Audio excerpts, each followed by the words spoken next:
There's a situation which I think is hard for people to realize, and that is that when Hitler made the agreement to accept the assistance of the reptilians, the German people, of course, were never allowed to even know that this extraterrestrial assistance had been given to the SS.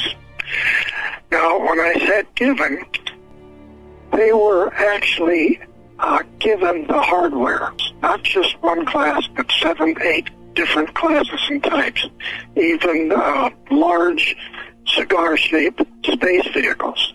Now, the point here is that this meant that the Germans were totally more advanced and capable of learning how to operate these vehicles, right, and go out in space with the reptilian naval groups and operate with them in the galaxy, essentially doing what Germany was going to do to this planet, which was essentially to take out the people it didn't want on the planet and make the rest of them their slaves. Germany then would have UFOs with speeds capable of close to the speed of light. They had weapons which were so advanced there was nothing that we had here in the United States had any idea of it. They decided we're going to move all of these advanced space systems to Antarctica. And at that particular time, the reptilians, extraterrestrials, had 3 large caverns under the ground, under the ice, down in Antarctica. And they had 2 small ones. Right. And so they gave the 2 small ones to the SS, and they then made arrangements so that the Germans would design and build massive submarines as transports. And they started moving the top UFO construction, because Germany went into the construction of these various types of UFOs that were given to them. Those caverns, actually, they were like massive countries. And so what took place then is that as we were, the 8th Air Force and the British were taking Germany out by the bombings, we were like minutes, not years, from losing that war. But it didn't make any difference to Germany, because not just Hitler and his girlfriend went to South America, and so did many of the Germans. If they had this technology, how did they lose the war?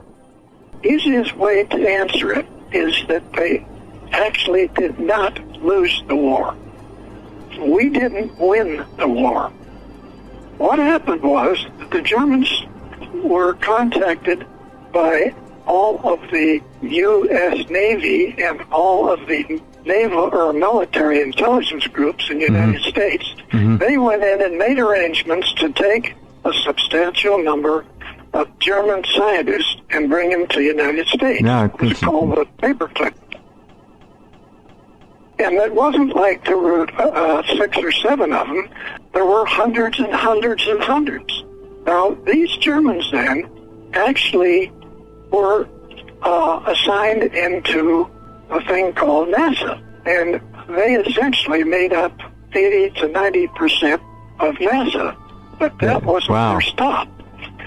They continued to distribute out through every top U.S.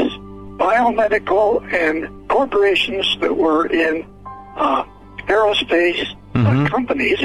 They then worked in these companies, and they worked to the extent that they took over the finance of these companies. And it's very hard to realize even today that this is still a major controlling element in the United States, and actually in England too.